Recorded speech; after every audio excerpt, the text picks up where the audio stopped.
Thank you for listening to this episode of History Exchange. Danke, dass Sie wieder dabei sind bei dieser Episode von History Exchange. Further information can be found on Center Austria's homepage www.centeraustria.org. Und auf der Homepage des Instituts für Zeitgeschichte der Universität Innsbruck www.uibk.ac.at/Zeitgeschichte.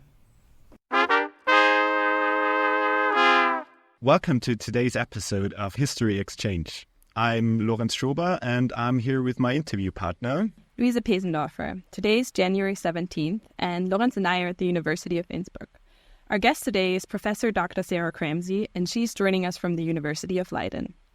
Welcome, Professor Cramsey, and thank you for joining us. Thank you so much for having me. Before we start our conversation, we would like to introduce our guest to our listeners.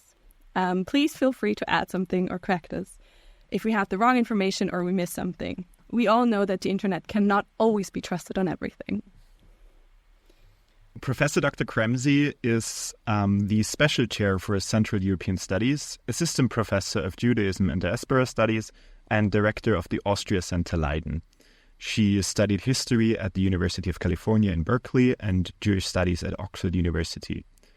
Professor Cramsey received her doctorate in late modern European history with a designated emphasis in Jewish studies at the University of California in 2014. Since then, she has received numerous awards and grants for her research projects and currently teaches at the University of Leiden in the Netherlands. In her research, Professor Cramsey focuses on the history of Eastern Europe, the global Jewish experience throughout history, and she just published a book last year, Uprooting the Diaspora, Jewish Belonging and the Ethnic Revolution in Poland and Czechoslovakia from 1936 to 1946. We've talked a little bit about your work, but maybe we could start the conversation on a more personal note. This podcast series is being produced in honor of Günther Bischof's retirement. Could you please share your connection to Günther Bischof? How did you get to know him?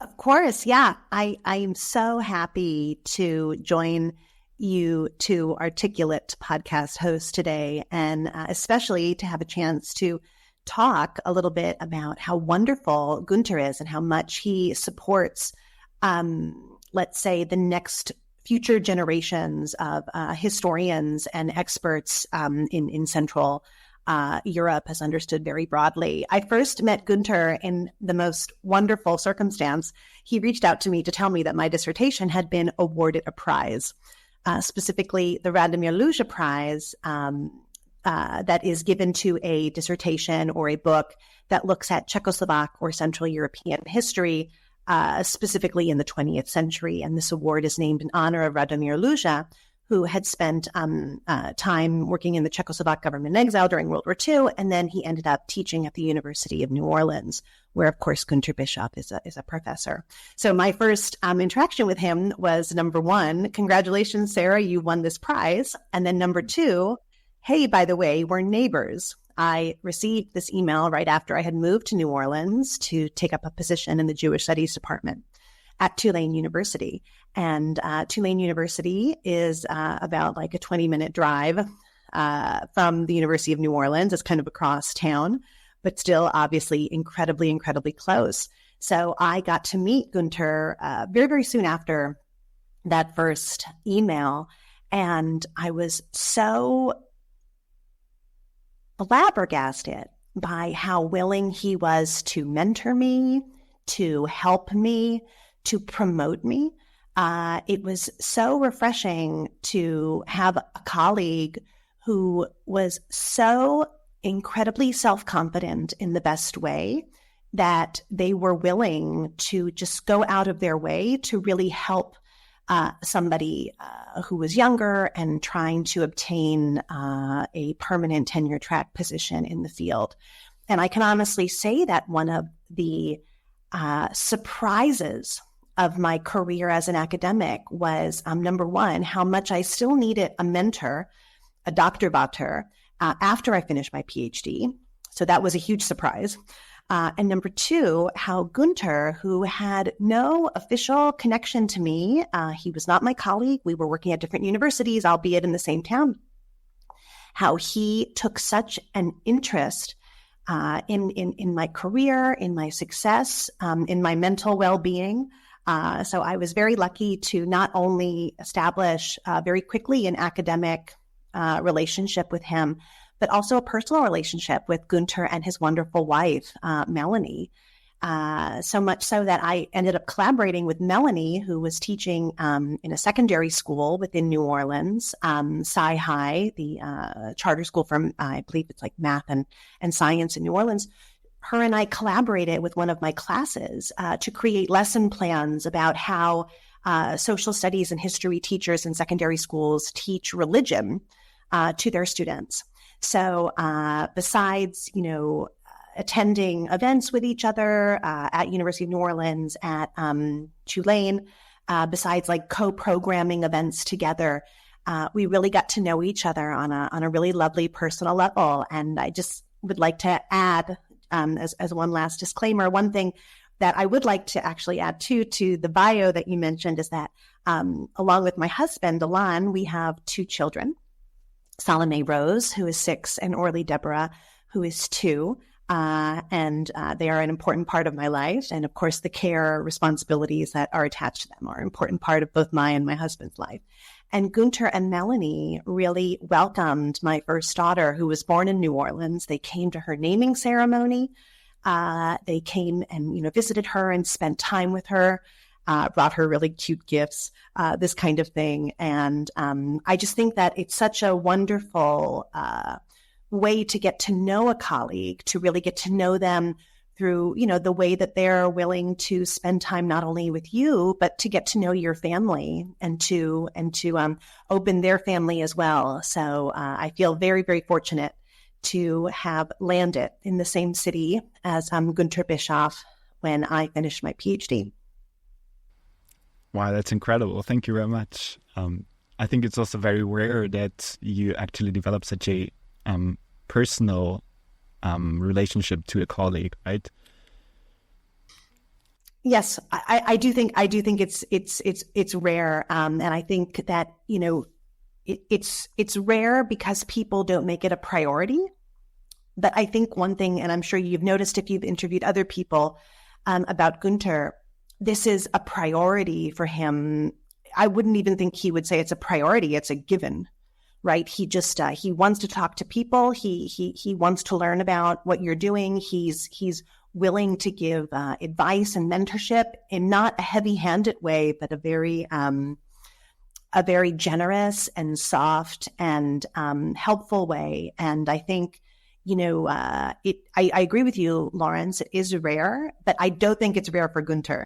Yeah, we've already heard that a lot. Like he also cared a lot about the exchange students from New Orleans and Innsbruck. That was also a project that he worked very hard on. So yeah, it's not very rare for him. That's very great. So let's move on to your fields of research, if that's okay. Yeah, of course. It's a lot easier to talk about Günther than my research. Yeah.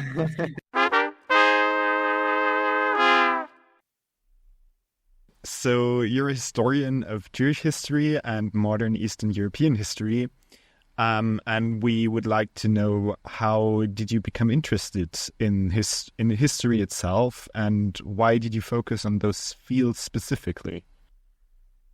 Yeah, sure. I grew up in a very monolingual place. At least it seemed to me at the time to be monolingual. I know now that it was not as monolingual as I perceived it to be. And, I never traveled that much as a youngster or even a teenager with my family. And I really didn't study abroad.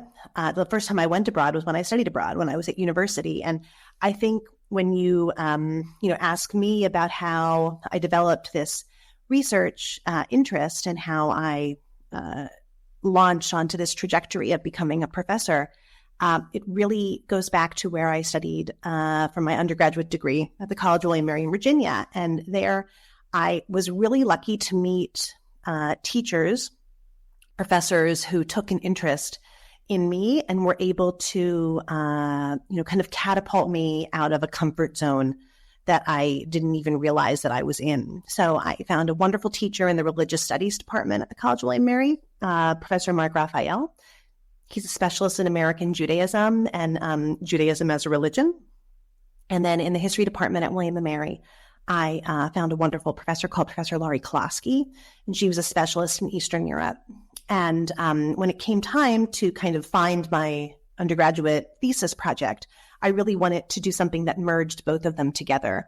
I wanted to do something on the region of Eastern Europe, which I had kind of fallen in love with through the history, through the literature, through the human drama of the 20th century. A few regions on Earth experienced more social, economic, and political changes than the region that extends from Salzburg to St. Petersburg and Sarajevo. And I became very interested in the human voices that emerged out of this region. Voices like Josef Roth, Franz Werfel, Stefan Zweig, just voices that were really speaking to me about what it means to be human and how human beings live through cataclysmic events and also live through the ordinariness of their life. And so at the College of William & Mary, I was very lucky to have these two professors who gave time to me.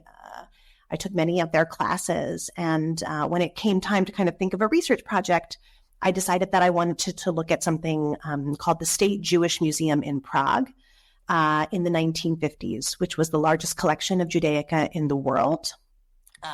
Some people have called this, using the Nazi term, the Museum of the Extinct Race. But of course, the people who were working at this museum had expertise in Jewish culture and Judaica, and often were Jewish themselves, at least according to the Nuremberg laws. So they had like a different idea about the museum that they wanted to present.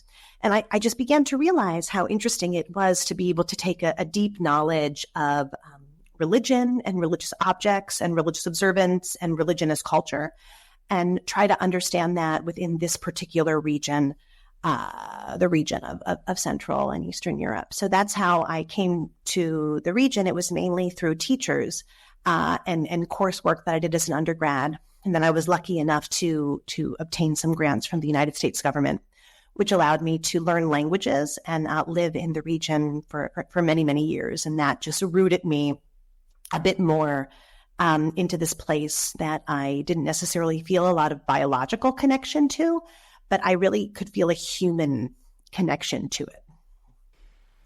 That's great. Thank you for sharing that. In one of your publications, you call history a struggle to define the collective importance on the past. Could you maybe tell us more about that, or what you mean with that? Yeah, of course. I mean, this is something I talk with my students about every semester that I teach, every course that I teach. We define history. And I love this definition, the struggle to define the collective importance of the past. It seems to me, and the most important word I find, not to get too rabbinic here, the most important word in that definition, I think, is the word struggle, right? I think often we think of history as something that is static, that is set in stone, something that happened. And of course, I do think that there are facts that are static, that are set in stone. So, the First World War began on September 1st, 1939, when the Wehrmacht, the Nazi army, invaded Poland from the West. But of course, what's so interesting about the date September 1st, 1939, that was also the first day of school for kids in the Second Polish Republic. So when we kind of think about a date that is September 1st, 1939, a date that is so overwhelmingly attached to this particular movement of troops. And of course, at the time, people didn't know that a world war was starting on September 1st, 1939. Nobody was sure that the French and the British were going to come to the aid of the Poles. They had recently just sold the Czechoslovaks down the river. So there was no guarantee that what was happening on that date was actually going to become what we now know as the Second World War. So that's what I mean by struggle. That even though we have this basis in facts, We have these documents, we have different interpretations. But what I like so much about history is when historians and the people that love history get together and really kind of debate about the meaning of the past and how the past unfolded. And so much of what historians do is creating an argument. This is how we're able to find publishers for our books, right? By saying, I'm able to make an argument that hasn't been made before, and this is exceptional, and this is exceptional. I'm going to explain to you why. And I find sometimes that when people think about history, they think about like memorizing dates. They think about memorizing events. They think about reading things that are familiar to them, like, for example, something like the Balfour Declaration. So the Balfour Declaration was written in November 1917. It was a letter, that's the genre of the document. It was a letter that was written by Lord Balfour, who was the Foreign Secretary of the United Kingdom at the time in His Majesty's government, to Sir Rothschild, who was a member, I believe, of the House of Peers, the upper house within the British system, to basically say that the British government looks with favor on the establishment of a Jewish national home in Palestine, which was about to come under British control after the end of the Great War, or the First World War. But what's so interesting about the Balfour Declaration is that's not all it says. It also says that under no circumstances should this declaration impact the right of Jews throughout the world to have citizenship in the countries where they're currently living, and it should not impact the rights of the indigenous people that are currently living within Palestine. So what does the Balfour Declaration, which is used, by the way, by many, many different people in narratives that they construct to say, this is where Jews belong, or this is where Jews don't belong. What's crazy to me about the Balfour Declaration is that essentially it kind of says nothing, because everything that it's saying is basically canceled out. And Mark Levine has written a wonderful book on this called War, Jews, and the New Europe. And he talks about like one of the people, Lucian Wolff, who is behind the writing, the wording. This wording within this very short declaration is very, very sensitive. And it took months and months and months for people to agree upon. This is what I mean by struggle, that we're given all these inherited ideas about the past. We inherit all these facts, and on a lot of registers, these facts, of course, are true. But what historians try to do, they're trying to find a different truth, to think a little bit more about what Dostoevsky is doing in the wonderful work, Dream of a Ridiculous Man, a truth with a capital T. And that's what this struggle is.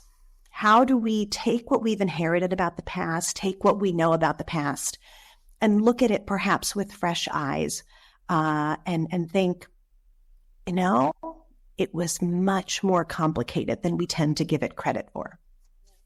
History also is always interesting when different generations look at the same events, because everyone, or every generation, or wherever you come from, you look at it differently. So that is definitely that relates to what you just said. I think that's very interesting always.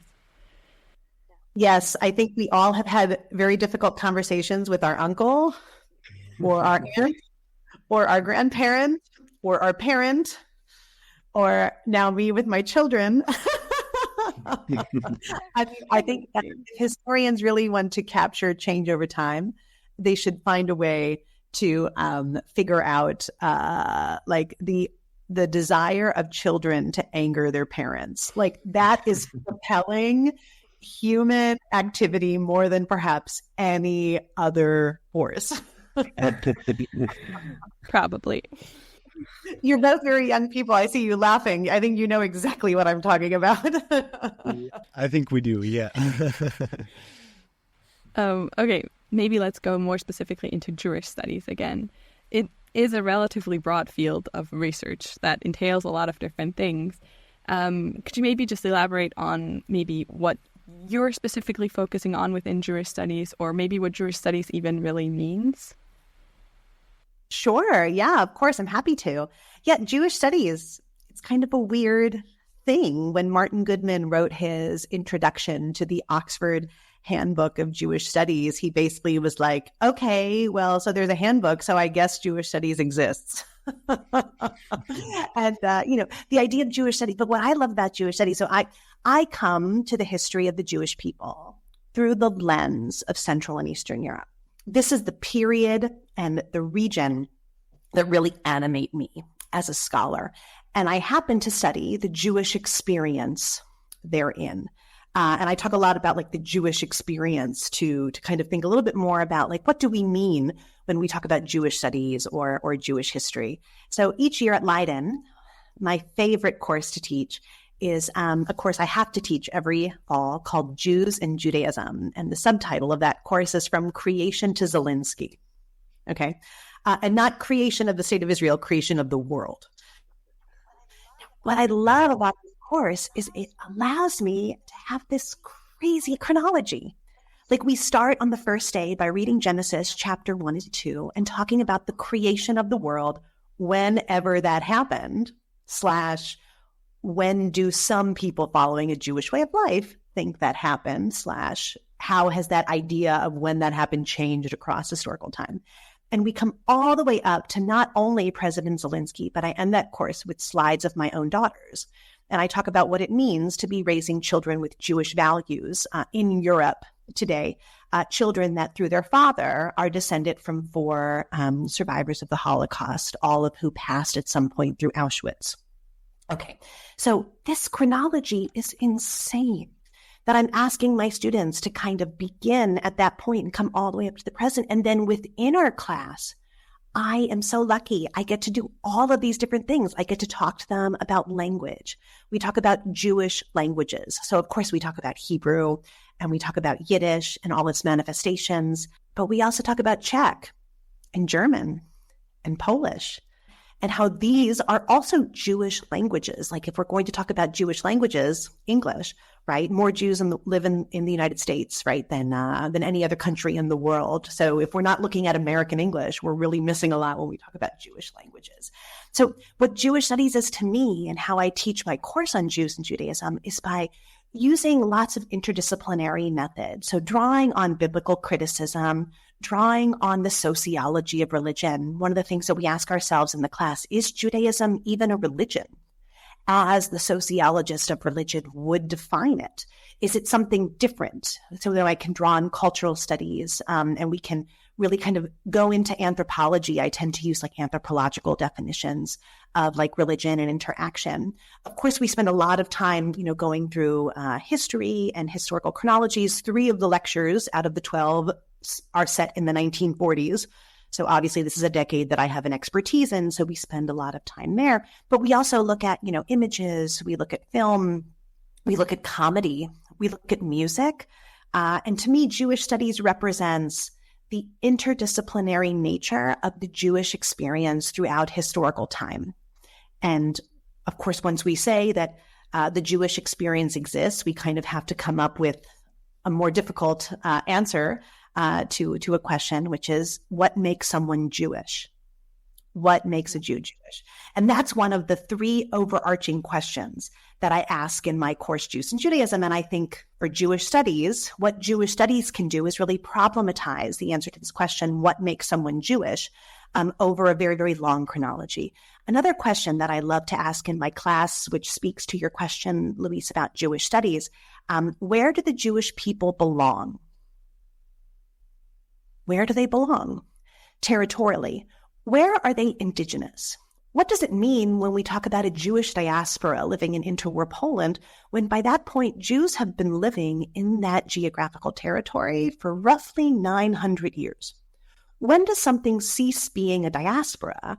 What does it mean to call someone native? And the third question that I ask in Jews and Judaism, my class, but also I think applies to Jewish studies more broadly. And this is a more difficult question, and I think we'll get back to this when we decide to talk about antisemitism. How do we account for the persistence of Jewish otherness throughout historical time? How do we account for that? And when I think about like Jewish studies more broadly, I think about having the intellectual freedom to have a broad chronology, to draw on many, many different methods, to be able to have conversations that cut across generations, places where we're living and working, where we've been trained. It really gives me just a vast and broad approach to how I study the past. And this is what brings me to my current work. My current project is called The Other Holocaust: Care Children in the Jewish Catastrophe. And I'm looking specifically at how the Holocaust happened to very, very young children and their caretakers. And I'm using care as a conceptual window onto the past, and asking, to what extent does the Holocaust or the 20th century or our current period look differently if we think about it from the perspective of care? Okay. That's an interesting perspective.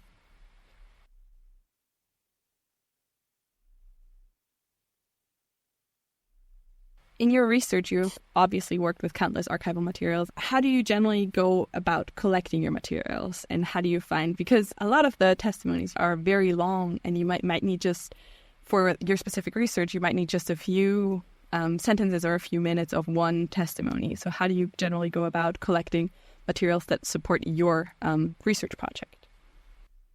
Right. Great question. I am old school. Don't use a lot of artificial intelligence. Now, so usually what that means is if I'm plunging myself into an archive, I'm just going there and I'm clearing my calendar and I'm putting away my phone so I'm not distracted. And I'm just sitting,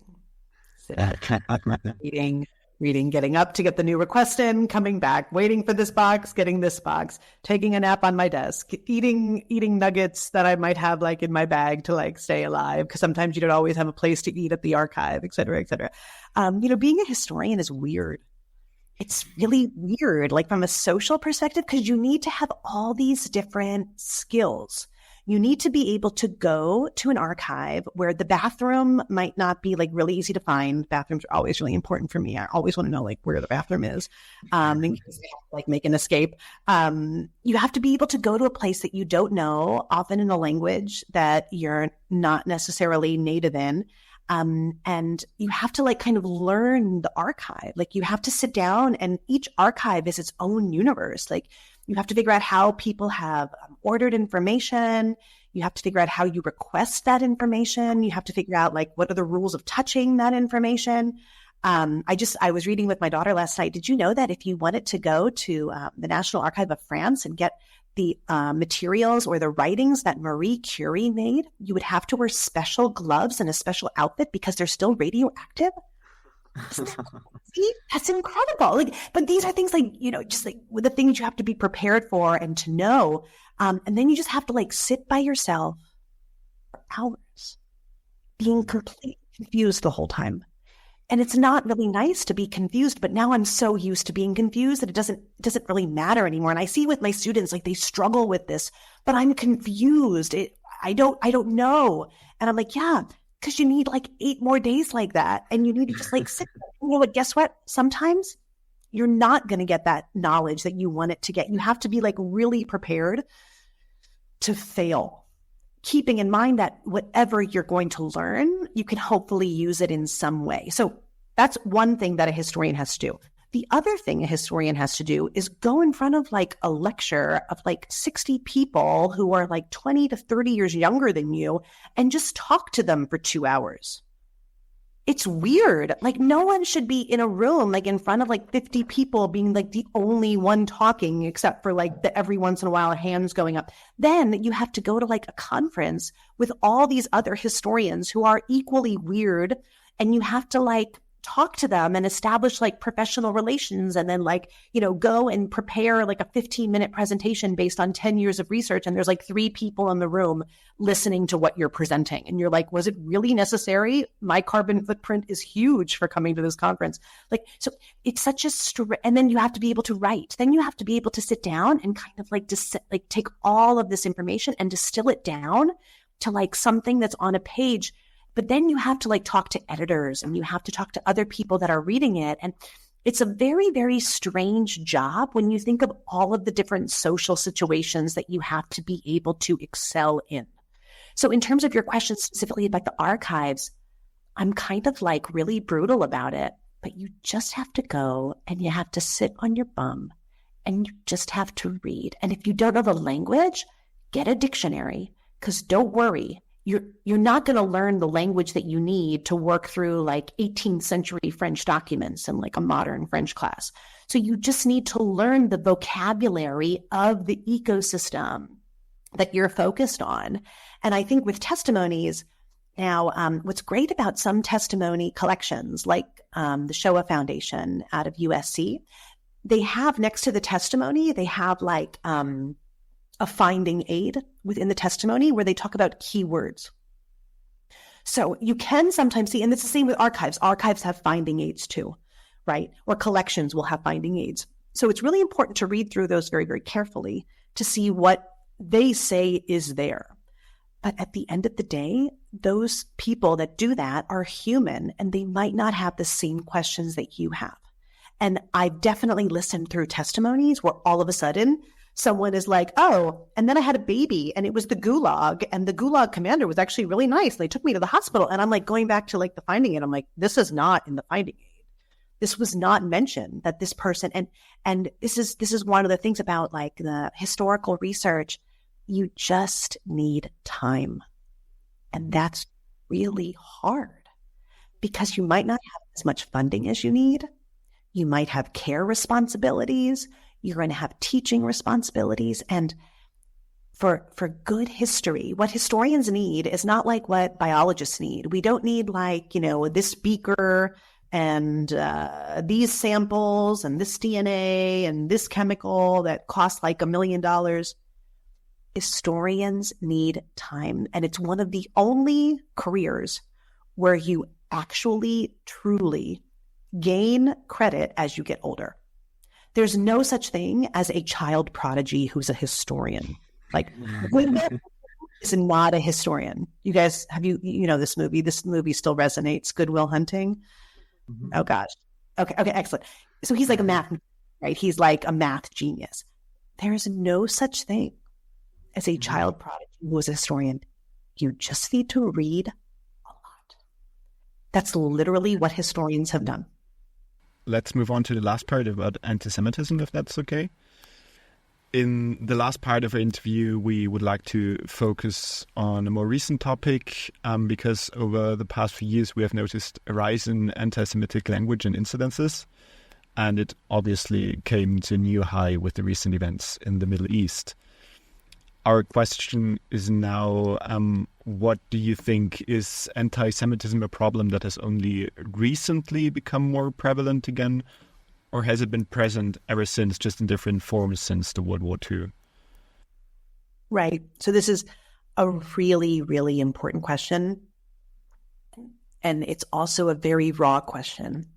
And I think just before beginning to answer with like a historical gaze, I think it's really important to say that since the events of October 7th, there are many, many people throughout the world who have been severely impacted by these events personally, because like they themselves have lost their lives, their families have lost their lives, they are hostages, their families are hostages, they're nursing wounds, that this is a very, very raw topic. And it's rare that you would walk into a room anywhere in the world and you wouldn't have to deal with people that felt like they had a very, very visceral connection to what's happening, even if you're nowhere near Israel, Palestine today.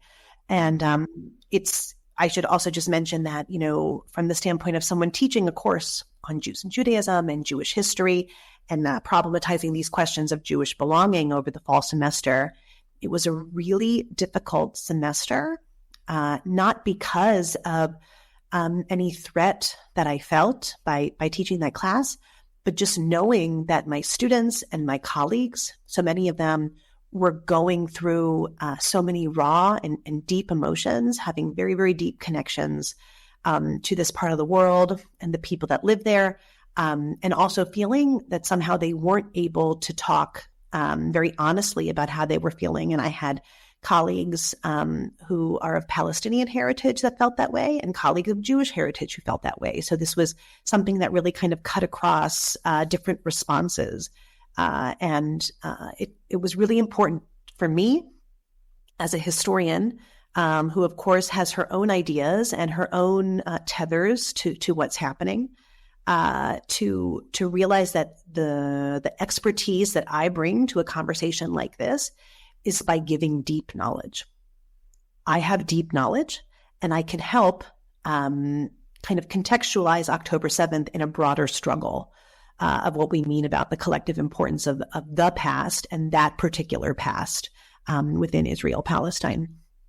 So just to start off with this question about anti-Semitism, I think it's really important to distinguish between anti-Semitism and anti-Judaism. Okay, so anti-Semitism is a political ideology that is coined in the 1870s.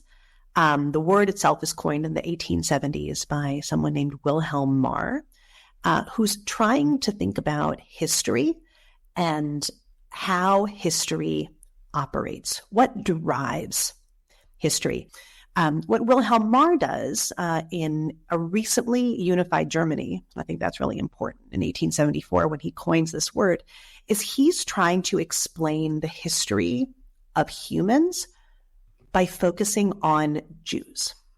That there's a struggle with Jews or Judentum, and an anti-Semite believes that there's something very basic about the presence of Jews within history and their ability as a collective, a perceived collective, to propel history. Anti-Semitism quickly is used by politicians across Europe and elsewhere because it works. So it is a political ideology that tries to explain the world in very simple terms. What do politicians do?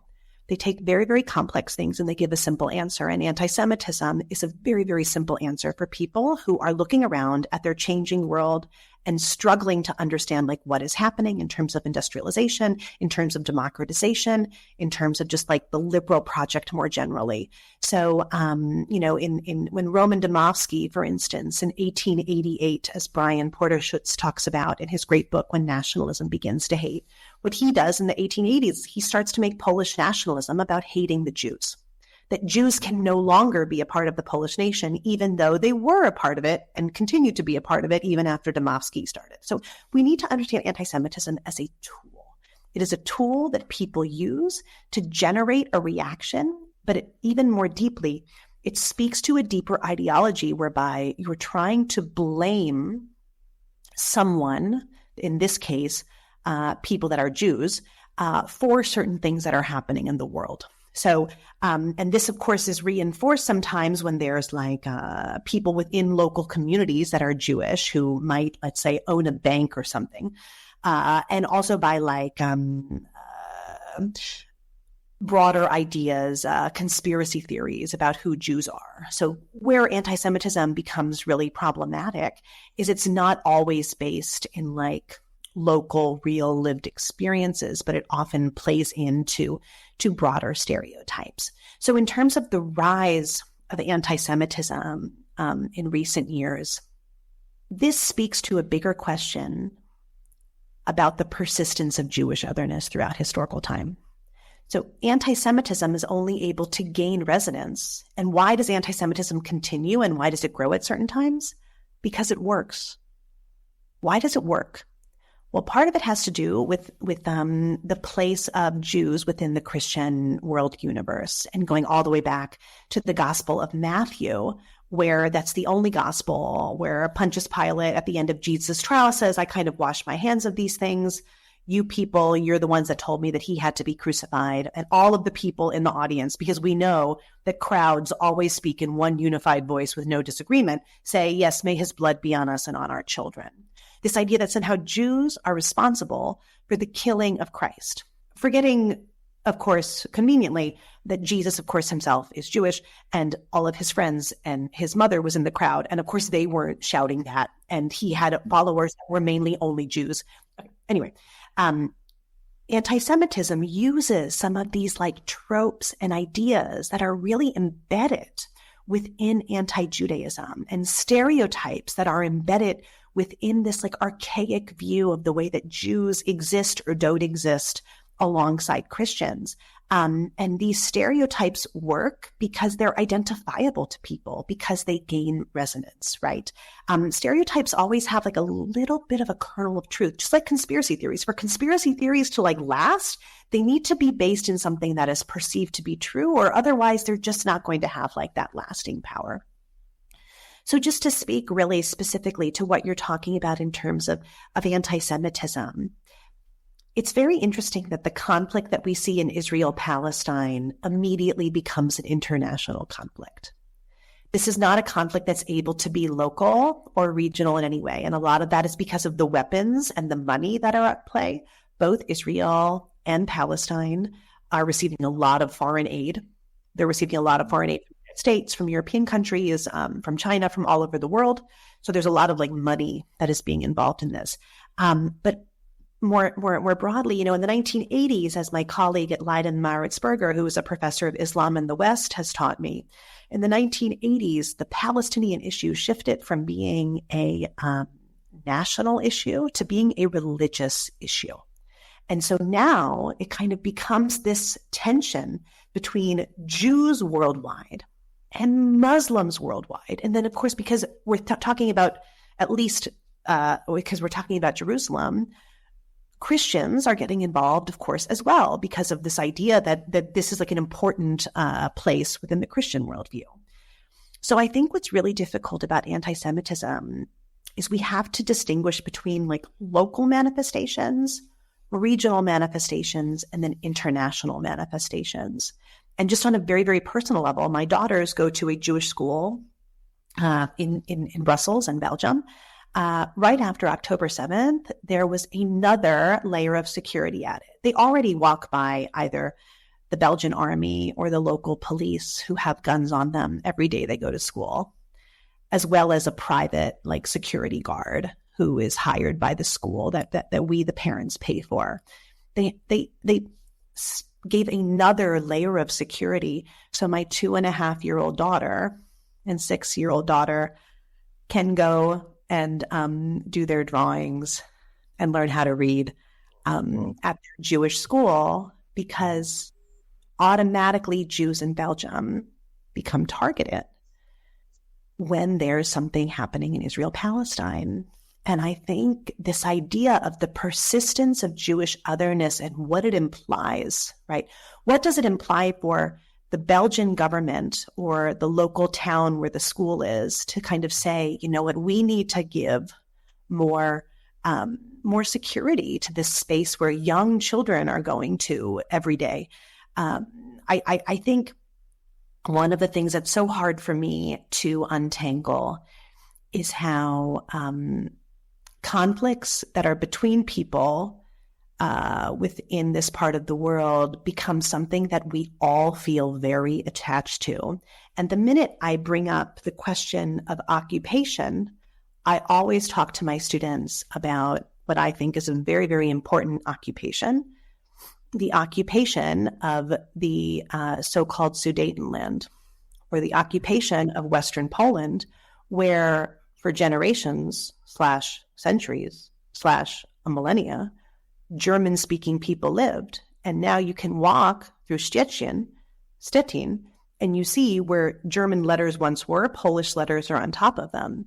And I think if we really want to start talking about occupation, occupied lands, and indigeneity, who is indigenous and who is native, it really forces us to think very, very critically about our own lives and the way that we think about how states are built more generally. And I'm not saying this to downplay what's happening in Israel-Palestine and real feelings that people have about what land belongs to them or their family and whether or not they should inherit it. These are real things. We can't just discredit them as like emotions or feelings, right? And we can obviously look to things that have happened all the way back to the British Mandate and see like that we have multiple deeds of land being spread apart to many different people. And this is really problematic, like when we think about who gets to be entitled to a specific land. But what I try to do in my classes and in my teaching is to think about this a bit more deeply. Where do the Jewish people belong? Where do they belong? And why do we have ideas about where they belong? Where do the Czech people belong? Where do Americans belong? Where do Native Americans belong? Where do the indigenous people of Australia and New Zealand or the First Nations of Canada, where do these people belong? And if we really expand it backwards a bit, I would think that we would begin to see that the issues that we're talking about, they are really big and important, and they in fact really affect all of our lives and all of the states that we live in or presume to call our own. So you already talked a lot about what role historians play in that, because a lot of the issues relate back to history or to events in the past. But do you think that especially historians working with Jewish studies or religious studies play an important role in understanding the conflict in the Middle East? This is a great question. One thing I love about being a historian is that I often joke that my expertise ends in the 1950s. So anything after the 1950s, I don't know, I can't really talk about. You know, what did Francois Farreau say when he was asked on the 200-year anniversary of the French Revolution, what was the impact of the French Revolution? So in 1989, he said, it's too soon to tell. Been 200 years since the French Revolution, but it's too soon to tell. Now, I know that that's kind of like a cute and coquettish kind of answer, but you know, I think to go back to the struggle, how are we going to tell our story? Where do we begin and where do we end? What sources do we privilege? What sources do we not really engage with? What languages do we have? What languages do we not have? And how is that going to change the way that we look at particular sources? So I think historians, first of all, it's important to recognize what is happening in our world simply as teachers who are teaching students. So after October 7th, my lecture was supposed to be on Jesus and the Second Temple, Jesus of Nazareth and the Second Temple period. And so I wrote to my students, I was like, guys, we're not canceling this lecture. This is an important lecture, and you're in a class on Jews and Judaism. And this is the next chronological element in what we're going to be studying. But I'm happy to do a teach-in the hour before the lecture. It's not required, of course, but if you'd like to come, we can just talk about what's been happening, and I won't prepare anything. I just want to hear what you have to say and answer with you 3 questions. And those 3 questions that I wrote on the board were, what is Zionism? What is apartheid? What is Hamas? Those were the 3 questions that I wanted my students to try to answer. And I didn't give them any readings. I just wanted to see what they were reading, what they knew from the knowledge that they were, able to access. So, I think what I noticed from my students is that they just wanted guidance. They didn't want me to tell them what to think. They wanted guidance. They wanted to know, what podcasts are you listening to? What articles are you reading in the newspaper? Where can I get more information about what's happening from different perspectives? Like, they're smart enough to know that they need multiple perspectives. So they were asking me just for help with accessing the sources or giving suggestions. So that was a wonderful lesson in community building. I did another teach-in at Leiden University with my colleague who I just mentioned, Maritzberger, who's a professor of Islam in the West. The 2 of us together in a room, there were 150 students that came with like 2 days notice to listen to us kind of talk about Gaza and Israel and what was happening. And one of the things that he said at the beginning of that teach-in was, hey, Sarah and I, we're like very close colleagues. We talk about a lot of stuff. We've never talked about Palestine, Israel. We've never talked about it. But I kind of knew that she would approach it the same way that I would, which is that she would approach it from the standpoint of wanting to have many sources, to wanting to be nuanced. So I think that, as historians and as professors at the university, it's really important for us to acknowledge when our students need our help at a very, very basic pedagogical level. But it's also really important for our students to realize that they're not going to learn everything by listening to a podcast. That if they really want to get deep, deep knowledge, they should take a 12 or 13-week class with somebody who is a nuanced thinker who desperately struggles to define the collective importance of the past. And I say this to my students a lot, like, I don't have all of the answers, but let me tell you about all these other people who wrote these really great books and these really great articles. And guess what? With YouTube now, you can go listen to them and hear them give a lecture. In December, we had a conference at Leiden called Jews at Home, From Creation to Corona. This was something we planned beginning in July. And of course, once October 7th happened, we had to change it. Number one, because our keynote speaker wasn't able to come because she was afraid she wasn't going to be able to get back to Jerusalem, where she lives. She's a professor at Hebrew University, Ellie Sheva Baumgarten. She decided, in consultation with me and my colleagues, that we were going to turn it into a keynote panel, and we were going to talk about the concept of Jewish home during periods of crisis more generally. And the goal was not only to recognize that things are impacting all of us personally, so there needs to be that honesty to say to your students, I'm not perfect. This is impacting me. Let me tell you about my daughters. Let me tell you about my husband. Let me tell you about my life, but also to recognize I'm not just a regular voice. I, in fact, have very, very deep knowledge that hopefully will help illuminate what's similar and what's different about this. Antisemitism is also kind of scary as a monolith, because by saying it, it's like we're saying that it's unchanging. And it's not unchanging. It's changing. There are parts of it that are still kind of used in a very similar way that Roman Dmowski was using it in the 1880s, but it also has become weaponized in a new way. And I think we can really see that in what's happening at the International Court in The Hague right now, and some of the debates that have been happening at the United Nations. Definitely. There's definitely a lot of food for thought when thinking about all these questions and about how to approach the topic in general and how it is approached a lot in the public and in the general discourse.